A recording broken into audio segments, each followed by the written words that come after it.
أيها الذين آمنوا أنفقوا من طيبات ما كسبتم ومما أخرجنا لكم من الأرض صدق الله العظيم. تعلیم نه مخکې د طالب علم احادیث مبارکه په رڼا کې اهمیت درته بیانو چې تاسو کومه د سعی کوئ، کوم ستړي کوئ، هغه الله رب العالمین په نسبت باندې څومره زیات وقعت لري. امام ترمذی رحمه الله، امام ابو داود رحمه الله او امام بیهقی رحمه الله دې درې وړو په خپل کتاب کې دا کثیر ابن کیس یو روایت ذکر کړه ده. کثیر ابن کیس فرمایي چې زه د دمشق په مسجد کې حضرت ابو درداء رضی الله تعالی عنہ سره ناستو او دې مابین کې یو سړی راغلو. ابو درداء رضی الله تعالی عنہ سره څه کارو، مدینه منورې نه راغلو. ابو درداء رضی الله تعالی عنہ هغې نه تپوس وکړو چې څنګه راغلی؟ نو هغې ورته ویلو چې ما ته دا خبر ملو شوه چې تا سره یو حدیث ده د نبی علیه صلات وسلام نه ته بیانوي خلکو ته، خبره ته په خپله باندې نبی علیه صلات وسلام نه اورېدلې ده. نو زه دا غواړم چې حدیث تا نه زه براه راست واورم. ابو درداء رضی الله تعالی عنہ نه تپوس وکړو چې بل څه کار خو دې نه و، مدینې منورې نه خو شام پورې ډېر زیات مزال ده، ډېر غټ سفر ده، صرف دغې دپاره راغلی؟ نو هغې ورته ویل چې بلکل دغې دپاره راغلی. بیا یې تپوس وکړو چې تجارت دپاره خو نه وې راغله؟ نو هغې بیا ویلو وینا تجارت مې زړه کې نشته، صرف دغه یو کار مې و. نو ابو درداء رضی الله تعالی عنہ ورته فرمایي چې نبی علیه صلات وسلام نه ما یوه خبره اورېدلې او واوره. سمعت رسول الله صلی الله علیه وسلم یقول من سلك طريقا يلتمس فيه علما سهل الله له طريقا الى الجنه.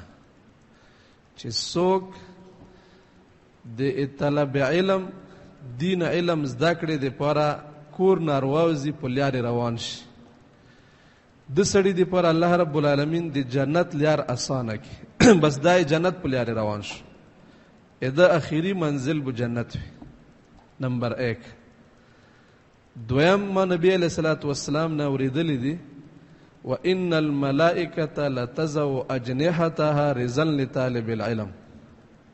فرشتي د طلب علم، طالب علم چې څوک علم طلب کوي، د هغې خوشحالۍ دپاره، د هغې اسانۍ دپاره خپل وزر د هغې په قدمونو کې غوړوي. رزا لطالب العلم یعنی فرشتي دغې طالب علم دپاره اسانۍ پیدا کوي. ګران کار وي خو طالب علم دپاره آسان وي. او یادا رزا لطالب العلم ایوه معنا بعض محدثینو دا کړی چې فرشتي طالب علم ته د خپل وزر اچولو باندې خوشحالي وي، هغه خپل سعادت ګڼي چې د طالب علم شی د ما په وزر ولګي، دی باندې هغه خوشحالي. دومره طالب علم د الله رب العالمین په نس اهمیت. او نمبر 3 دا وان طالب العلم ليستغفر له من في السماوات ومن في الارض حتى الحيتان في الماء. طالب علم د پاره د ځمکې او اسمان جمله مخلوقات استغفار غواړي. الله رب العالمین په حضور کې سفارش کوي چې یا الله دغې کس دپاره ته که دنه څه کمی کوتهي شوي وي ورته وبخښي. حتی کې په دریاب کې ننه اوبو کې میان دې کس دپاره استغفار او الله رب العالمین نه دعاګانې غواړي. طالب علم دومره لوی مقام ده. تاسو دغې ځای کې چې کومه حاضري کړې دا یې دین علم په طلب کې راوتلی، نو تاسو یې دغې حدیث صحیح مصداق یې، او دا ډېره خوشحالۍ خبره ده. کله سړي ته زړه کې دا خبره ودري چې یاره زه کور نه راغلی، سفر کې روژې میاشت ده او د ما چې کوم سهولیات دی هغه هم نشته، خو د ډېرې ګاټې دپاره خلک بیا د وړه وړه تکلیفونه برداشت کوي. سفر ته چې خلک لوړ شي دوبۍ او قطر ته، نو میاشتې پاکستان په نسبت باندې یو په ډبل یا یو په 3 چنده تنخواه وګټي، خو هغه روغ کال سفر هغې ځای کې برداشت کوي. په یوې کمرې کې 15 کسان پرته وي. ځنه درې خو داسې وي چې په یوه کاټ باندې پاسه نه بل کاټ وي، پاسه کاس که لاندې خوڅېږي نو لاندې کاس هغه خوب متاثر وي نه. خو دا ټول تکلیف هغه ځکه برداشت کوي چې ولږه غندې ګاټه هغه په ذهن کې پرته وي. او د طالب علم دپاره خو الله رب العالمین چې کومه ګاټه او د هغه د طالب علم په یوس کې هغه ته کوم شای مقرر کړی ده، د هغې خو نظیر نه میلویږي په دنیا کې. نو د موږ تاسو د محنت په مقابله کې موږ ته میلویږي ډېر زیات څه. ابو هريره رضی الله تعالی عنہ جمعات بازار ته وروتو، خلکو سوداوانې کولې. نو ابو هريره رضی الله تعالی عنہ دی خلکو ته اعلان وکړ، اواز یې وکړ، وی اے خلکو، مسجد نبوي کې نبی علیہ الصلوۃ والسلام میراث تقسیمیږي، تاسو په دسه لګیا یې سوداوانې کوي. نو خلکو منډې کې مسجد نبوي ته راغلو. چې مسجد نبوي ته راغلو نو هغه ځای کې داسې طالبان ناستو، چا قرآن مجید تلاوت کولو، چا ذکر او اذکار کولو، او چا د علم مجلس حلقه لګولې وه، یو بل ته دین مسلې شیلې. نو خلکو ابو هريره رضی الله تعالی عنہ ته پوښتنه وکړه چې میراث کوم ده، موږ خو میراث ته راغلي. نو ابو هريره رضی الله تعالی عنہ ته فرمایي چې پیغمبر میراث دغه شی ده، د کوم چې جماعت کې لګیا ده. نو تاسو پیغمبر میراث حاصلونکي. نبی کریم صلی الله علیه وسلم ارشاد مبارک ده، خیرکم من تعلم القرآن وعلمه. تاسو کې ټولو نه بهتر هغه ده چې خپل قرآن زده کړي، د قرآن الفاظ زده کړي، د هغه معنا زده کړي. د الله رب العالمین خلکو نه کومه مطالبه ده، خلکو نه الله څه غواړي، دینی احکام او مسائل زده کړي، دا ټول د قرآن مجید زده کړه ده. وایي عقایدو تعلیم ده، قرآن مجید زده کړه ده. مسائلو عملی زندگی احکام تعلیم ده، قرآن مجید زده کړه ده. مزدګار وخت اخلاقیات و بیان ده، قرآن مجید زده کړه ده. د څومره چې تعلیمات کیږي د قرآن مجید تعلیم کې داخل شیونه دي. تاسو ډېر لوی مقام ده الله رب العالمین په نسبت. په دغه خپل مقام باندې شکر کول پکار دی.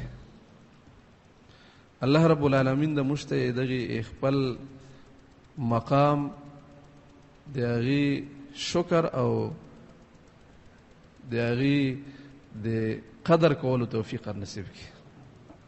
قدر کول شرط دی. الله رب العالمین چې چاته یو مقام ویر کی او دا مقام ضایع کی، الله رب العالمین ډیر صمد زیات ده. الله رب العالمین د اچا په مخړولو باندې پروا نه کوي چې دا څومره غاټ سړاو. بیا الله رب العالمین سړی نه एकदम اشای لاس کر خولي. نو د خپل دغه مقام لاج ستل پکار دی. دا مې د دې پر تاسو ته بیان کو چې روزه میاشت تعلیمونه کله کله ګران وي، مسلې ګران شي، څه روزه شي او څه کور نه بار سفر وي، او کله کله سړی ته بیا شیطانان خو الله رب العالمین تړلی دي، خو شیطان جاسوس سړی سره موجود وي.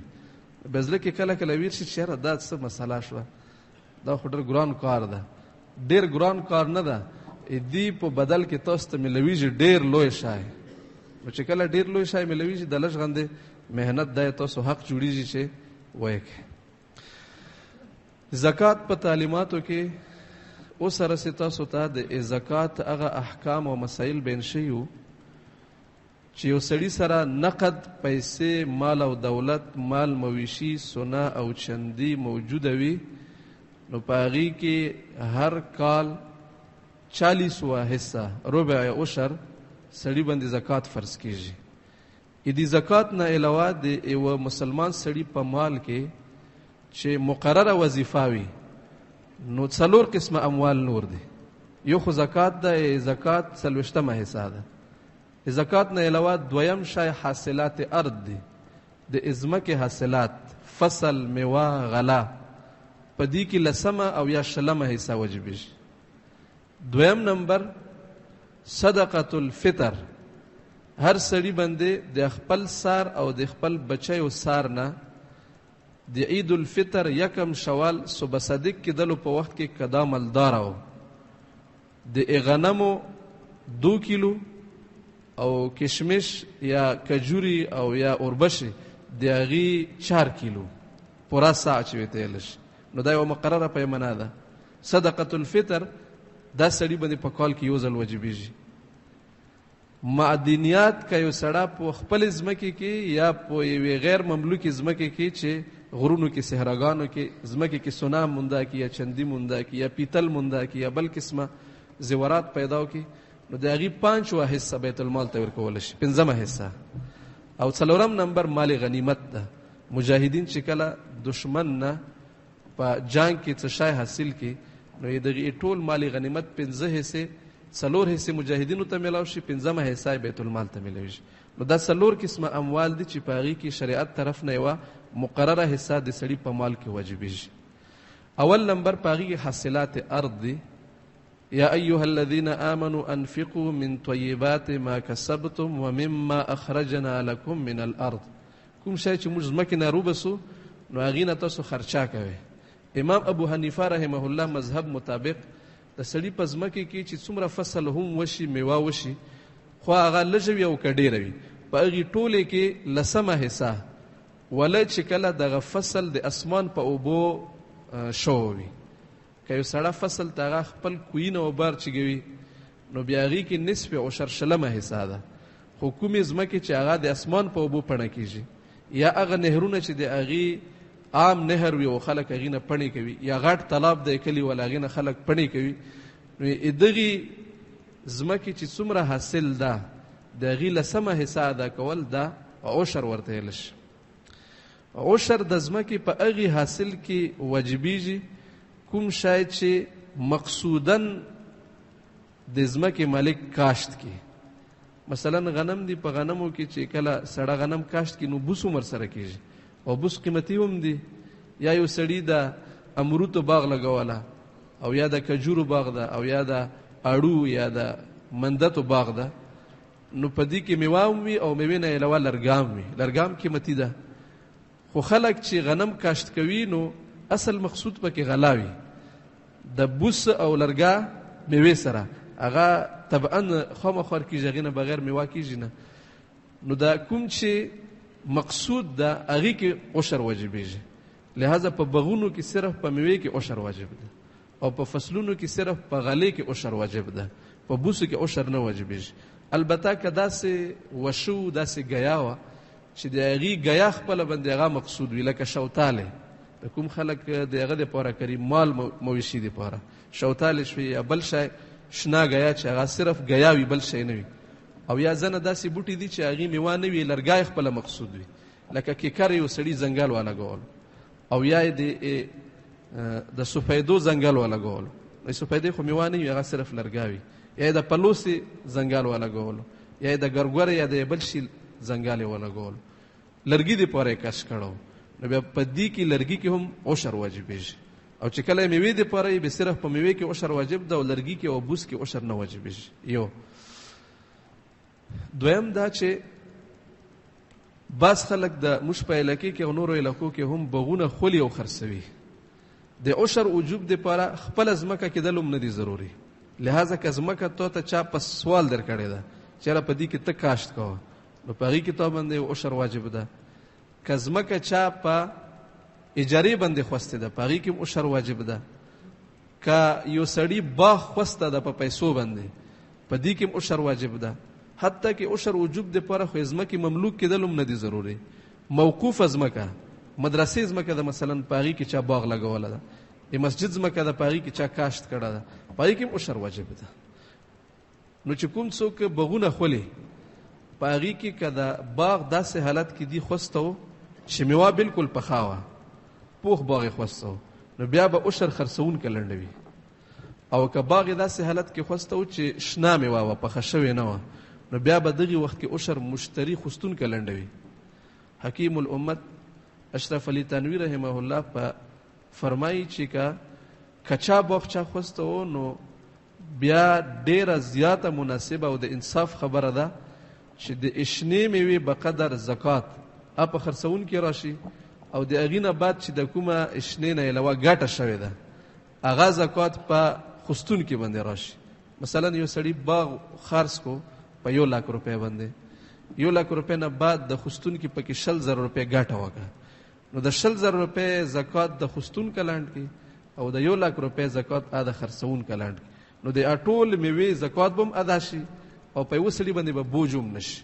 مشتری به د خپل حصې لاند کې او خرڅون کې به د خپل حصې لاند کې. دا بهترین رائے ده د حکیم الامت حضرت اشرف علی تنوی رحمه الله. نو عشر کې خستون کې باندې هم بعض صورتونو کې زکات واجبېږي. عام طور باندې د خستون کې دې خبره نه غافل دي، چې باغ واخلي نو هغه چې بس دا پیسې ټولې ما شو په دې کې ما باندې عشر نه ده واجب، په دې کې هغه باندې عشر واجب ده. دویم نمبر صدقه فطر.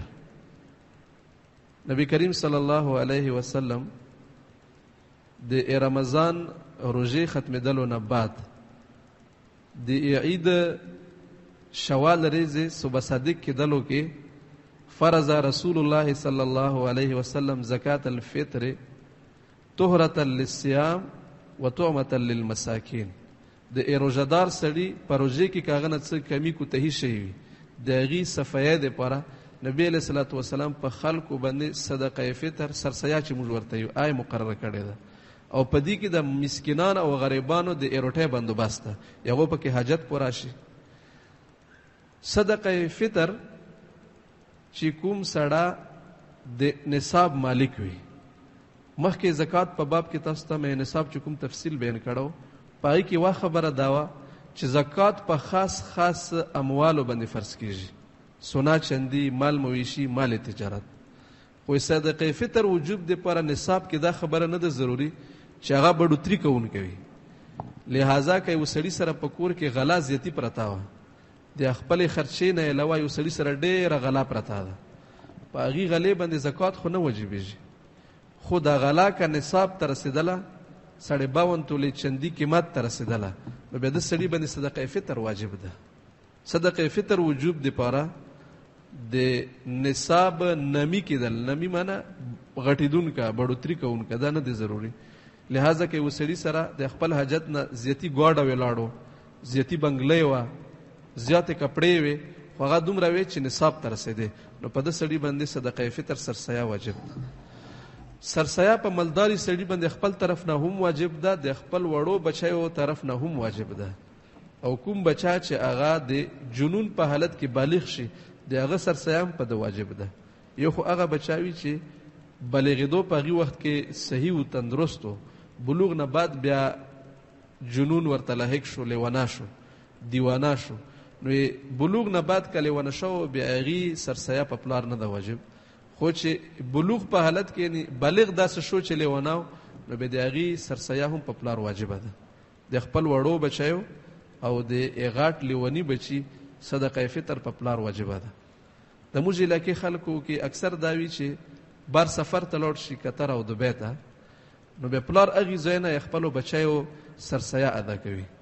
نو چونکې د سرسیې مقدار د غنم او د اوربشو په لحاظ سره، غنم نصف سا، آده سا نه د ایمشتاسو د ټول پیمانه 2 کیلو جوړیږي. په دې کې علماء تحقیق مختلف ده، بعض علما 5 او بعض علما 2 کیلو گنجائش پکې شته، خو 2 کیلو دا معتدله پیمانه ده. او اوربش او کجور دا 4 کیلو پورا سا وجبیږي.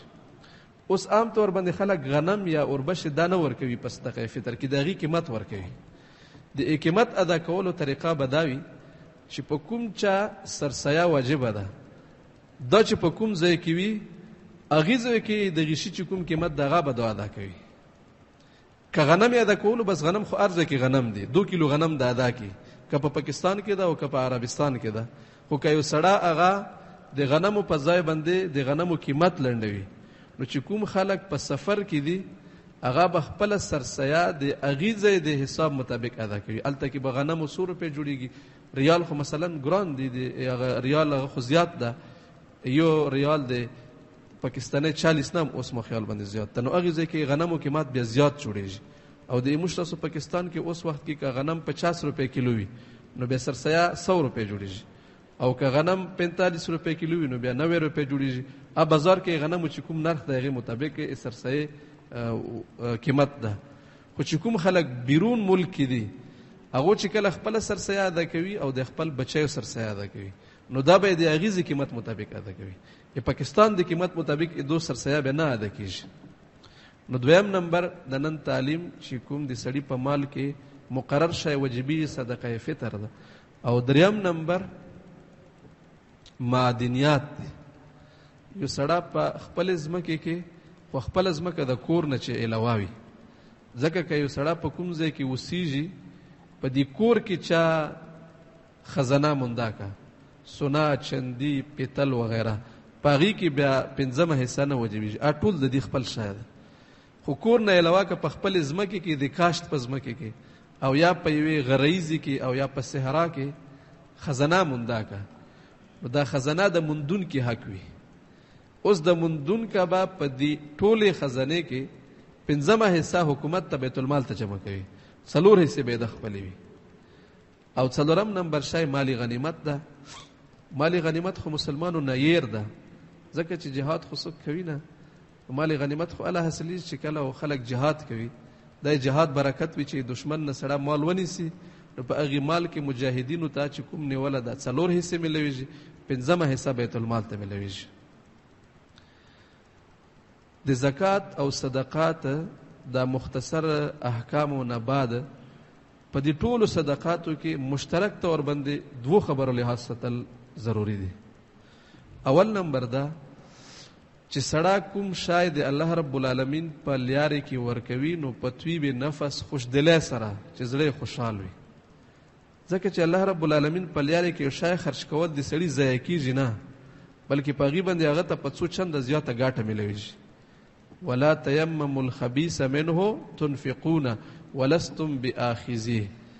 داسې شی په زکات کې مه ورکوئ چې تاسو خپل هغه شی خو نه وسلوئ او الله رب العالمین ته شی به ورکوئ چې یاره دا په زکات کې مثلا د ګډو وزو زکات ده نو چې کومه بېکاره ګډه وي هغه په زکات کې ورکړي یا د میوې زکات وبسي میوې زکات د پیسو په صورت کې ورکولی شي او د میوې په صورت کې ورکولی شي. نو بیا د بغونو والا چې کوم دي دا د اکټنو 3 قسمه جوړ کی. یو اعلی درجه وي هغه کې د شاشه میوه شي او دویم نمبر متوسط وي او دریم نمبر بالکل ګټیا مال وي کچرا ورته یای. نو داسې به نه کوي د کومه کچرا د جمع کړي هغه په زکات کې ورکړي. په کار خدا چې حکوم د اعلی جوړ کړه ده هغه کټن په زکات کې ورکړي او کم از کم که هغه نشي کوله د کوم چې متوسط درجه ده دا خو په تا لازم دي چې به ورکوي به. نو ګټیا مال بیکاره مال او تنگ دلی سره زکات ورکول نه بلکې په طیب نفس سره خوش دلی سره او الله رب العالمین نه د ثواب امید ساتل او الله رب العالمین نه الله چې څومره ور باندې وعده کړي د هغې ټول یقین ساتل.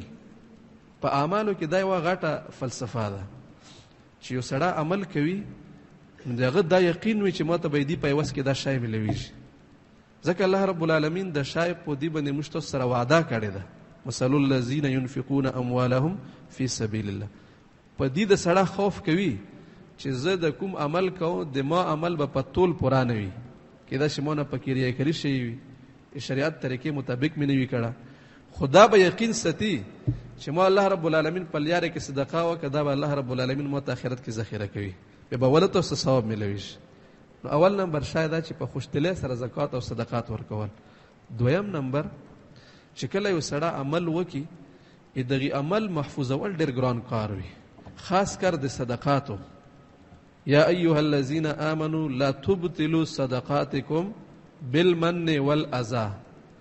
خپل صدقې تاسو په احسان جتلولو باندې چې خراب نه کړئ.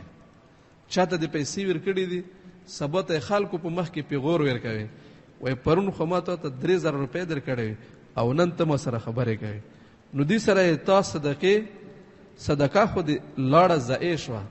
د سړي چې کوم زړه ازار شو یغي ګناه ته په کته کې مزید نور جمع شوله. والاذى د خپل صدقې په وجه باندې چاته تکلیف ما ورکوي. تکلیف دا معنی یو غریب سړی د فقیر سړی د حاجتمند ده هغې ته د تعاون په نام باندې څه شی ورکوي لکه اوس د موجوده وخت کې د کرونا وبا چې پیلاو شو نو خلکو ډېر تعاون وکړو خو په هغې کې د یو شی ډېر عام و چې چا به څه شی هم چاته ورکولو، ورکوونکي او خستونکي دواړه به یې کیمرې مخ ته ولاړ وو، ټولې دنیا به ولیدو چې یاره فلانکي سړي ده ته 500 روپۍ یا 1000 روپۍ 5 لکه روپۍ ورکړي. انسان دپاره یې روپیو نه خپل نفس عزت ډېر عزیز ده. څوک هم دا غواړي چې ما ته څوک 5 لکه روپۍ راکړي او هغه مونه کیمرې کې تصویر واخلي او ټولې دنیا ته یې وښیي چې ده ته مو پیسې ورکړي. دا څوک غواړي؟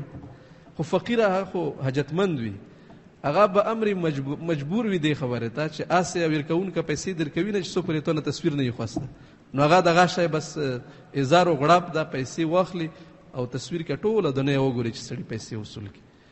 نو د صدقې ورکولو کې اچا دل ازري، د اچا رسوایي، د چا تحقیر، د چا تذلیل نه ځان بچ کول، داسې صدقه الله رب العالمین په نس مقبوله نه ده. ما ته یاد دی یوه جرګه وه دغې ځای کې 2 کسانو خپله کې رشته دار هم و، نو هغه یو فریق به اخري کې یوه دعوا وکړه چې دې کس ته ما 15 کاله مخکې 15 لکه روپۍ زکات کې ورکړي دي، زکات به مو ته خپل را واپس کوي. چې کله یو فقیر ته زکات ته ورکړو هغه یې فقیر ملک وګرځېدو، هغه نه بیا د هغه واپس کول که دا پیسې ته بل چاته په زکات کې ورکړې هم زکات خو ته مخکې یاده شوې ده، د کس نه کومې پیسې چې ته واخیستلې دا ته هغه حق ووالو، په دې سره ته زکات بیا نه ادا کېږي، زکات خو ته مخکې یاده شوې ده. نو چې یو ځل فقیر ته پیسې زکات یا صدقه په لاس کې ورغله، آیا ته نه ووته لاس نه، سبا ته اوس که ته هغه نه دې مطالبه کوې نو ته حق نه جوړېږي چې هغه نه پیسې وغواړي. وآخر دعوانا ان الحمد لله رب العالمين.